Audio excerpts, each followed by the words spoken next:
السلام عليكم ورحمة الله تعالى وبركاته. نحمده ونصلي على رسوله الكريم. أما بعد، فقد قال الله تعالى في القرآن الكريم والفرقان المجيد بعد أعوذ بالله من الشيطان الرجيم. بسم الله الرحمن الرحيم. ويطعمون الطعام على حبه مسكينا ويتيما وأسيرا. صدق الله العظيم. وقال نبينا صلى الله عليه وسلم: اللهم إني أعوذ بك من الجوع فإنه بأس الضجيع. أو كما قال عليه الصلاة والسلام. புகழும் புகழ்ச்சியும் நம்மை படைத்து பரிபாலித்துக் கொண்டிருக்கக்கூடிய அல்லாஹ் ஒருவனுக்கே உரித்தாகுமாக. இன்னும் அவனது சாந்தியும் சமாதானமும் பெருமானார் ஸல்லல்லாஹு அலைஹி வஸல்லம் அவர்களின் மீதும், அவர்களை சற்றும் மாறாமல் வாழ்ந்து காட்டிய உத்தம சத்திய சஹாபாக்கள், தாபிஈன்கள், தபா தாபிஈன்கள், நாதாக்கள், நல்லவர்கள், இன்னும் இந்த ஜும்ஆ தொழுகையை எதிர்பார்த்தவர்களுக்காக அமர்ந்திருக்கும் நாம், நம்மை சார்ந்த அனைவர்களின் மீதும் என்றென்றும் குன்றாமல் என்று நிலவரமாகிறாமே. கண்ணியத்திற்குரிய அல்லாஹ்வினுடைய நல்லடியார்களே, அல்லாஹ் தஆலா நமக்கு ஏராளமான நிஅமத்துகளை செய்திருக்கிறார். நமது நாயகம் பெருமானார் ஸல்லல்லாஹு அலைஹி வஸல்லம் அவர்கள் பல விஷயங்களை அவர்கள் பாதுகாத்து அவர்கள் துஆ கேட்டிருக்கிறார்கள். தஜ்ஜாலினுடைய சூழ்ச்சியை விட்டு பாதுகாப்பதை அல்லாஹ்விடத்திலே துஆ கேட்டிருக்கிறார்கள். இது போன்ற பல விஷயங்களை பெருமானார் ஸல்லல்லாஹு அலைஹி வஸல்லம் அவர்கள் பாதுகாவலுக்காக பல துஆக்களை கேட்டிருக்கிறார்கள். அந்த வரிசையில பெருமானார் ஸல்லல்லாஹு அலைஹி வஸல்லம் அவர்கள் இந்த துஆவை கேட்டார்கள்: அல்லாஹும்ம இன்னி அஊது பிக மினல் ஜூஇ. யா அல்லாஹ், பசியை விட்டு உன்னிடத்திலே நான் பாதுகாவல் தேடுகிறேன் என்று சொன்னார்கள். ஃபஇன்ன பஅஸல் பஜிஅ ஃபஇன்னஹு பஅஸல் பஜிஅ. அந்த பசியுடன் தூங்குபவரே ஒருவர், அப்படிப்பட்ட ஒரு வேதனையை விட ஒரு கடுமையான வேதனை எதுவும் இல்லை என்று பெருமானார் ஸல்லல்லாஹு அலைஹி வஸல்லம் அவர்கள் இப்படி துஆ கேட்டார்கள். பசியை விட்டு பெருமானார் ஸல்லல்லாஹு அலைஹி வஸல்லம் அவர்கள் பாதுகாத்து பெருமானார் அல்லாஹ்விடத்திலே அவர்கள் துஆ கேட்டிருக்கிறார்கள் என்று சொன்னால், இந்த பசி என்பது எவ்வளவு கடுமையானது, எவ்வளவு வேதனைக்குரியது என்பதை நாம் சற்று சிந்தித்து பார்க்க வேண்டும். அல்லாஹ் தஆலா இப்ராஹிம் அலைஹிஸ்ஸலாம் அவர்களை தனக்கு நண்பராக தேர்ந்தெடுத்தான். கலீலுல்லாஹ் என்று சொல்வார்கள், அல்லாஹ்வுடைய நண்பர். பெருமானார் ஸல்லல்லாஹு அலைஹி வஸல்லம் ஒரு ஹதீஸில் இப்படி சொல்கிறார்கள்: மத்தஹதல்லாஹு இப்ராஹீம கலீலா இல்லா லிஇத்ஆமிஹி த்ஆம். அல்லாஹ் தஆலா இப்ராஹிம் அலைஹிஸ்ஸலாத்தை தன்னுடைய நேசராக, தன்னுடைய நண்பராக எதற்காக தேர்ந்தெடுத்தான் என்று சொன்னால், லிஇத்ஆமிஹி த்ஆம், அவர் பசித்தவர்களுக்கு உணவளிப்பார்கள். அதற்காக தான் அல்லாஹ் தஆலா இப்ராஹிம் அலைஹிஸ்ஸலாம் அவர்களை தன்னுடைய நண்பராக தேர்ந்தெடுத்தார். தொடர்ந்து சொன்னார்கள், வஇஃஷாஇஹி ஸலாம், அவர்கள் பார்ப்பவர்களுக்கெல்லாம் சலாம் சொல்லிக் கொண்டே இருப்பார்கள்.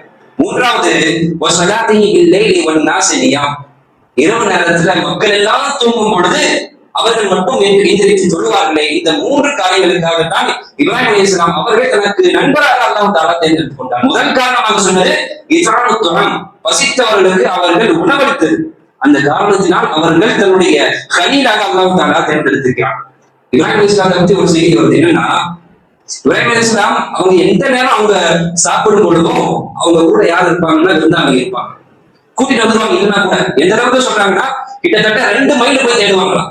2 மைல் வரைக்கும் யாரும் கிடைக்காத பட்சத்துல தனியா சாப்பிடுவாங்க. தவிர எல்லா நேரமும் அவர்கள் தனக்கு அருகில் யாராவது ஒரு விருந்தாளி, யாராவது ஒருத்தவங்க பசியா இருப்பாங்க, அவங்களை கூட்டிட்டு வந்து அவங்களுக்கு விருந்தளிச்சு இப்படி செய்யக்கூடிய இப்ராஹிம் அலைஹிஸ்ஸலாம் அவர்களை தான் அல்லாஹ் தஆலா தனக்கு கலீலாக அல்லாஹ் தஆலா தேர்ந்தெடுத்தார். ஒரு ஹதீஸ்ல ஸல்லல்லாஹு அலைஹி வஸல்லம் அவர்கள் சொன்னார்கள், அஃதலு ஸதகா, ஸதகாவிலேயே சிறந்தது என்னன்னா 100 ரூபாய் அதிகமா கொடுக்கிறது. 1000 ரூபாய் அதிகமா நமக்கு எவ்வளவு முடியும் அவ்வளவு கொடுக்கிறது அப்படின்னு ஸல்லல்லாஹு அலைஹி வஸல்லம் அவங்க சொல்லல. சொன்னது என்னன்னா, அன் தஷ்கிஅ கபதன் ஜாயிஅன், ஒரு பசித்த வயிறை நீ நிரப்பி அனுப்புவதுதான் உயர்ந்த சதகா என்று பெருமானார் ஸல்லல்லாஹு அலைஹி வஸல்லம் அவர்கள் சொல்லியிருக்கிறார்கள். என்று சொன்னால், பசித்தவர்களுக்கு நாம் உணவு வழங்குவதிலே நாம் முற்பட வேண்டும். ஒரு ஹதீஸ்ல ஸல்லல்லாஹு அலைஹி வஸல்லம் இப்படி சொன்னார்கள், இத்தகுன்னார வலவ் பிஷிக்கி தமரா, அரப்பேர்ச்சம்பழமாவது கொடுத்து உங்களுடைய இருப்பிடத்தை நீங்க சொர்க்கமாக்குங்க, நரகத்தை விட்டு நீங்க பாதுகாப்பு தெரிவிங்க. ஃபைலம் தஜிது, உங்களால் அந்த பேர்ச்சம்பழம் பாதி பேர்ச்சம்பழம் கூட கொடுக்க முடியலன்னு சொன்னா, கரிமதின் தொய்வா, நல்ல சொற்களை சொல்லி நீங்க அனுப்புங்க. கேவலமான சொற்களை சொல்லாதீங்க. உனக்கு என்ன கை இல்லையா, கால் இல்லையா, நல்லா தானே நடக்கிற, நீங்க எல்லாம் உடச்சு சாப்பிடலாமே, இதெல்லாம் சொல்வதற்கு நமக்கு தகுதி என்ன? நமக்கு பெருமானார் ஸல்லல்லாஹு அலைஹி வஸல்லம் அவர்கள் சொன்னது வலவ் பிஷிக்கி தமரா, பாதி பேர்ச்சம்பழம் இருக்கவங்க அதையாவது நீ சொல்லலாம் என்று சொன்னார்கள் பெருமானார் ஸல்லல்லாஹு அலைஹி வஸல்லம் அவர்கள். அதனால் பசித்தவர்களுக்கு நாம் உணவு வழங்க வேண்டும். ஈசா அலைஹிஸ்ஸலாம் அவர்கள் சொன்னார்கள், மன் ரத்த சாகிலன், ஒருத்தர் பசியை யாரா வந்து கேட்கிறாரு, அவரை நீங்க வெறும் கையோட அனுப்பாதீங்க. வெறும் கையோட அனுப்பிடுங்கன்னு சொன்னா, லம் தவ்ஷில் மலாயிகா தாலிகல் பைத் சபஅத்தி அய்யாம், 7 நாளுக்கு 7 நாள் வந்து நம்மளுடைய வீட்டுக்கு மலக்குமார்களே வரமாட்டாங்க. நம்மளுடைய வீட்டுக்கு யாராவது கையேறி வராங்க, எனக்கு உணவு கொடுங்கன்னு வராங்கன்னா அவங்கள வெறும் பையில அனுப்பாதீங்க. அப்படி நீங்கள் வெறும் பையில அனுப்பினா உங்களுடைய வீட்டிற்கு 7 நாட்களுக்கு மலக்குமார்கள் நெருங்க மாட்டார்கள் சொன்னாங்க ஈசா அலைஹிஸ்ஸலாம் அவர்கள். மலக்குமார்கள் நெருங்கன்னு சொன்னா அப்ப அந்த வீட்டுல யார் இருப்பா? ஷைத்தான் கூடி வந்துருமா? 7 நாட்களுக்கு ஷைத்தான் இருக்கக்கூடிய வீடு எந்த அளவுக்கு மோசமானதாக இருக்கும் என்பதை நாம் நினைத்து பார்க்க வேண்டும். அதே போல அதுக்கு அலி ரலியல்லாஹு அன்ஹு, அது ஒரு பெரிய நீண்ட செய்தி. ஹசன் ஹுசைன் ரலியல்லாஹு அன்ஹுமா 2 பேரும் சின்ன குழந்தைங்க, கடுமையான நோய் வந்துருச்சு. அப்போ அலி ரலியல்லாஹு அன்ஹு அவங்க சொன்னாங்க, என்னுடைய பிள்ளைகளுக்கு இந்த நோய் ஷிஃபாவாயிடுச்சு சொன்னா அல்லாஹ்வுக்கு நன்றி செலுத்தும் விதமாக நான் 3 நாள் நோன்பு வைக்கிறேன் அப்படின்னு நியத்து வச்சாங்க.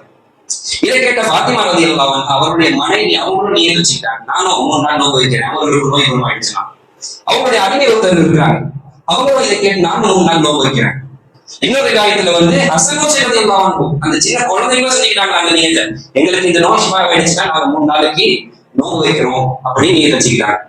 அதே போல 3 நாள் அவர்கள், அதாவது அவர்களுக்கு நோய் ஷிஃபா ஆகிறது, 3 நாள் அவர்கள் நோன்பு வைக்கிறார். யார் யாரு? இந்த 5 பேரும் நோன்பு வைக்கிறார். அலி, ஃபாத்திமா ரலியல்லாஹு அன்ஹுமா, ஹசன் ஹுசைன் ரலியல்லாஹு அன்ஹுமா, அந்த அவர்களுடைய அடிமையான அந்த பெண்மணியும் நோன்பு வைக்கிறாங்க. மொத்தம் 5 பேரும் நோன்பு வைக்கிறாங்க.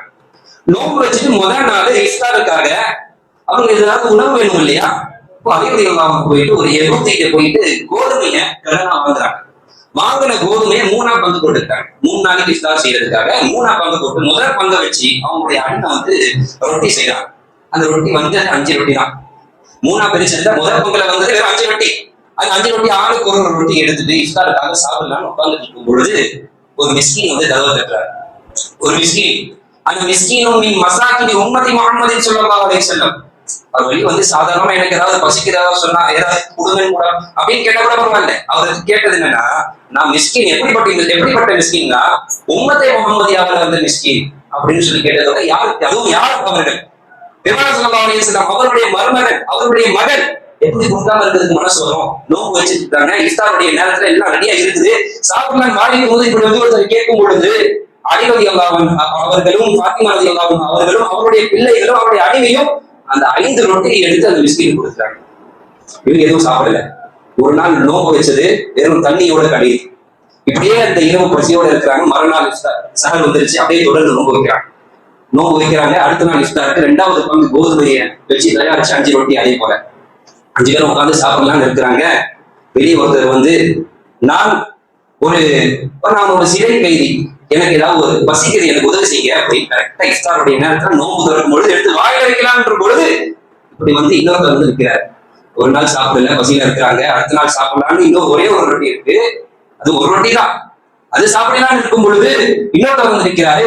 இஃப்தாருடைய நேரத்துல வாயில வைக்கலாம்னு நினைக்கும் பொழுது அவங்க எடுத்து அப்படியே கொடுத்துட்டாங்க. அந்த மிஸ்கினுக்கு எடுத்து கொடுத்துட்டாங்க. நம்மள்கிட்ட உணவு தேடி வந்திருக்கிறாங்க, நம்ம வெறும் கோயில அனுப்பக்கூடாது என்பதற்காக அந்த 5 ரொட்டியும் போயிடுச்சு. 2வது நாள் சாப்பிடாம இருக்கிறாங்க, பொறுமையான பசி, வெறும் தண்ணி மட்டும் குடிச்சுக்கிறாங்க. 3வது நாள் நோன்பு தொடருது. 3வது நாள் நோன்பு தொடருது. 3வது நாள் இஃப்தார்ல 5 ரொட்டியை செஞ்சு எல்லா கோதுமையும் முடிஞ்சு கடைசி கோதுமை அதுதான் கடைசியா ரொட்டி செஞ்சு சாப்பிடலாம். இஃப்தாருடைய நேரத்துல இருக்கும் பொழுது இன்னொருத்தர் வந்துட்டார். அவர் யாருன்னு சொன்னா அவர் எத்தி தாய் தந்தை இல்லாத ஒரு குழந்தை. அந்த எதிமுக கொடுக்கணும் இல்லையா, அதனால அந்த 5 ரொட்டியை எடுத்து கொடுத்துட்டாங்க. இதே போல ஒவ்வொரு நாளும் கழிந்து 3 நாளும் அவர்கள் சாப்பிடாமலேயே வெறும் தண்ணியை குடித்து அவர்கள் 4வது நாள் அந்த நேர்ச்சை முடிஞ்சிருச்சு. அவங்க என்ன நியத்து வச்சாங்க? ஷிஃபாவான 3 நாள் தொடர்ந்து நோன்பு வைப்பதை வச்சாங்க. அதே போல நோன்பு வச்சு முடிச்சிட்டாங்க. அலி ரலியல்லாஹு அன்ஹு அவங்க தன்னுடைய 2 குழந்தை ஹசன் ஹுசைன் ரலியல்லாஹு அன்ஹுமா 2 பேரையும் கூட்டிட்டு ரசூலுல்லாஹ்ட்ட வராங்க.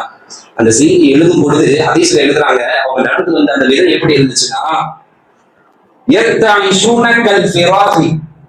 3 பேர் நடந்து வந்ததை அப்படி வர்ணிக்கிறாங்க. ஒரு கோழி குஞ்சு, சின்ன குஞ்சு இப்பதான் பொறிச்சது, இப்ப நடுவிட்டே நடந்து வரும். அந்த பசி தாங்க முடியாம அந்த வேதனையில 3 பேரும் அவ்வளவு நடுக்கத்துடன் பெருமானார் ஸல்லல்லாஹு அலைஹி வஸல்லம் அவர்களுக்கு முன்னாடி வந்துட்டாங்க. அதை பார்த்த பெருமானார் ஸல்லல்லாஹு அலைஹி வஸல்லம், என்ன நிலைமை இது அப்படின்னு, என்னுடைய மகளை ஃபாத்திமாட்ட என்னை கூட்டு போங்க அப்படின்னு ஃபாத்திமா ரலியல்லாஹு அன்ஹா அவங்கள பாக்குறதுக்காக ரசூலுல்லாஹ் வராங்க வீட்டுக்கு. அந்த அம்மா தொழுதுட்டு இருக்கிறாங்க. ஃபாத்திமா ரலியல்லாஹு அன்ஹா அவங்களுடைய வயிறு பத்தி சொல்லும் பொழுது அவங்களுடைய வயிறு முதுகுல கொட்டி விட்டது பசியின் காரணமாக. 3 நாளா சாப்பிடாம யார் அவர்கள்? இந்த உம்மத்தில் இருக்க எல்லா பெண்களுடைய தலைவி, இந்த உம்மத்தினுடைய நபியினுடைய பிள்ளை ஃபாத்திமா ரலியல்லாஹு அன்ஹா அவருடைய வீட்டில இந்த நிலைமை, வயிறு ஒட்டி இருக்குது. பெருமானார் ஸல்லல்லாஹு அலைஹி வஸல்லம் அவர்கள் கண்களில் அல்லாஹ்விடத்தில் துஆ கேட்டாங்க, யா அல்லாஹ், என்னுடைய பிள்ளைகள், என்னுடைய குடும்பங்கள் பசியினால் உயிர் விடக்கூடிய அந்த நிலையில் இருக்குது, உதவி செய்ய என்று சொல்ல உடனே ஜிப்ரீல் அலைஹிஸ்ஸலாம் அவர்கள் வந்துவிட்டார்கள். வந்துவிட்டு சொன்னார்கள், யார் ரசூலல்லாஹ், உங்களுக்கு சுமச்சோபனம் எடுத்துக்கொள்ளுங்கள் எடுத்துக்கொள்ளுங்கள் என்று ஒரு சூறாவை அல்லாஹ் தஆலா இறக்கி விட்டான். சூரத்து தஹர் என்று சொல்லப்படக்கூடிய அந்த தஹர் சூறாவை நீங்க எடுத்து வீட்டுல போய் படிச்சு பாருங்க, அதனுடைய தர்ஜுமா எடுத்து படிச்சு பாருங்க. அதுல அல்லாஹ் தஆலா சொர்க்கத்துல இருக்கக்கூடிய எல்லா விஷயத்தையும் அந்த ஒரு சூறாவிலே அல்லாஹ் தஆலா சொல்லிவிட்டான். தொடர்ந்து சொல்லும் பொழுது அல்லாஹ் தஆலா அந்த விஷயத்திலே, அந்த ஆயத்திலே இவர்களை பற்றி சொல்கிறான்.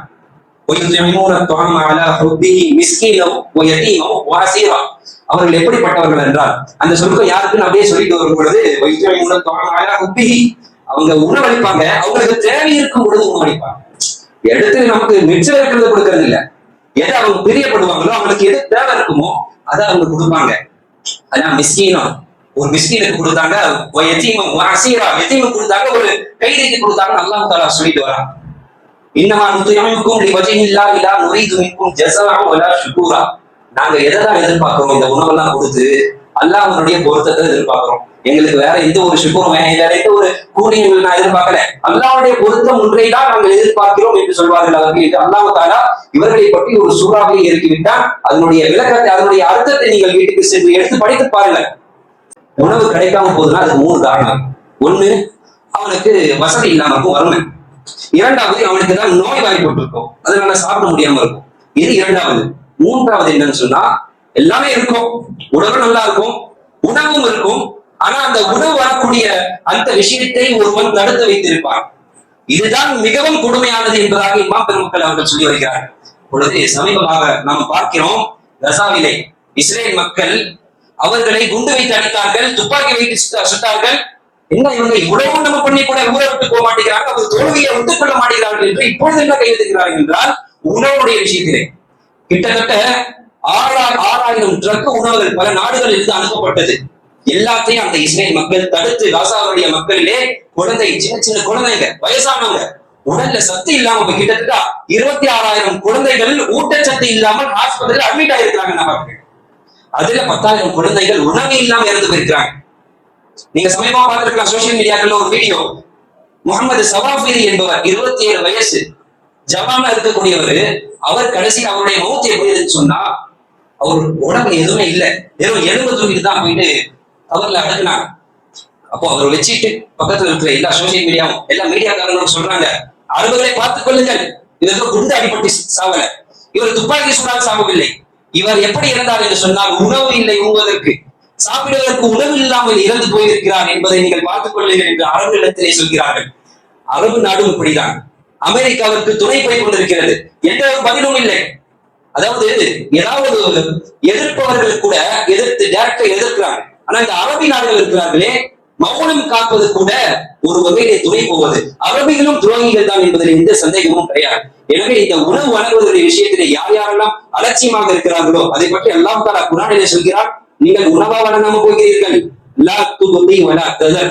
அதாவது நரகத்துல ஒரு நரகம் இருக்கு, நரகத்துக்கு பேரு சகர் என்று கூடிய நரகம்.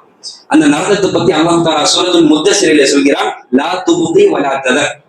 அந்த நரகத்துல ஒருத்தர் போடப்பட்டுட்டான்னு சொன்னா மொத்தமா ஒண்ணுமே இல்லாம ஆயிரும், எலும்பு தோல் எல்லாத்தையும் கரைச்சிடும். லவ்வாஹத்துல் லில் பஷர். அவன் கரைஞ்சதுக்கு அப்புறம் மீண்டும் அல்லாஹ் தஆலா எல்லாத்தையும் கொடுப்பான். ஒரு ஆயத்துல எப்படி அல்லாஹ் தஆலா சொல்கிறான், குல்லமா நதிஜத் ஜுலூதுஹும் பத்தல்நாஹும் ஜுலூதன் கைரா. ஒவ்வொரு முறை அவனுடைய உடல் எல்லாம் கருகி அழிந்து விடக்கூடிய பொழுதும் அல்லாஹ் தஆலா புதிதாக அவனுக்கு உடலை கொடுப்பான். எதுவும் அதாப், எதுக்குன்னா அவன் அந்த வேதனையை சுவைக்கணும், அனுபவிக்க வேண்டும் என்பதற்காக ஒவ்வொரு முறை அவனுடைய வேதனையை அழிந்து கொண்டே, அவனுடைய உடல் அது அழிந்து கொண்டே இருக்கும். மறுபடியும் அவன் அந்த உடலை கொடுப்பான், மறுபடியும் அந்த வேதனை அனுபவிப்பான், மறுபடியும் உடல் அழியும். அதனுடைய ஆழத்தை பத்தி சொல்றாங்க. இந்த சக்கர் என்ற நரகத்துடைய ஆழம் எந்த அளவுக்குன்னா, ஒரு கல்லை நீங்க அந்த சக்கர் என்ற நரகத்துல போட்டீங்கன்னா 70 வருஷம் அவன் கீழே போய் சேர்றது. அவ்வளவு ஆழமான அந்த சக்கர் என்ற நரகத்திலே உணவு கேட்டு தராமல் போனவனுக்கு, உணவு கொடுக்காமல் தடுத்தவனுக்கு அல்லாஹ் தஆலா இவ்வளவு பெரிய தண்டனை வைத்திருக்கிறான். எனவே அந்த மக்களுக்காக நாம் துஆ செய்ய வேண்டும். நம்மளால என்ன செய்ய முடியும்? நமக்கு முன்னாடி அந்த குழந்தைகள் வந்து நிக்கிறாங்கன்னா நினைச்சு பாருங்களேன், ஒரு குழந்தை நம்மகிட்ட வந்து, அந்த குழந்தைகள் ஏதோ ஒரு குழந்தை நம்மகிட்ட வந்து கையெழுதி கேட்குது, நம்மளால கொடுக்காம இருக்க மனசு வரும் நமக்கு. கண்டிப்பா ஏதோ நம்ம கொடுத்துருவோம். ஆனால் நாம் இங்கிருந்து கொண்டு அவர்களுக்காக நாம் என்ன செய்வது? நாம் என்ன செய்வது? குரல் கொடுக்க வேண்டும். ஏதோ ஆர்ப்பாட்டத்துல குரல் கொடுப்பது அதல்ல, நாம் ஒரு இடத்திலே குரல் கொடுக்க வேண்டும். அல்லாஹ்வுடைய வாசலிலே அந்த அல்லாஹ்வுடைய வாசலை நாம் குரல் கொடுத்தோம் என்று சொன்னால் அதுதான் உயர்ந்தது. அலி ரலியல்லாஹு அன்ஹு அவங்கள பத்தி ஒரு செய்தி சொல்றாங்க. என்னன்னா, அவங்க அலி ரலியல்லாஹு அன்ஹு பத்தி கொஞ்ச நேரத்துக்கு முன்னாடி ஒரு விஷயத்தை பார்த்தோம். பசியில அவங்க அவ்வளவு மெலிஞ்சு போய் அவ்வளவு தொடிச்சாங்க. அந்த அலி ரலியல்லாஹு அன்ஹு கைபருடைய யுத்தத்துல, கைபர் போர், அந்த கோட்டை எந்த அளவுக்குன்னா அதனுடைய கேட்டே அவ்வளவு பெருசா இருக்குமா. அலி ரலியல்லாஹு அன்ஹு போர் செஞ்சுட்டு போகும்பொழுது எதிரிகள் அந்த கேட்டுக்கு பின்னாடி இருக்கிறாங்க.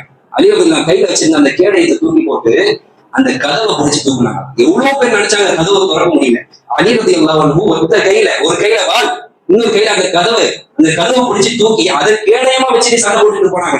கடைசியில அந்த கதவு எல்லாரும் தூக்கும் பொழுது சொல்றாங்க, ஒரு சஹாபி சொல்றாங்க, கிட்டத்தட்ட நாங்க 70 பேர் சேர்ந்து அந்த கதவை தூக்கணும்னு நினைச்சோம், தூக்க முடியல.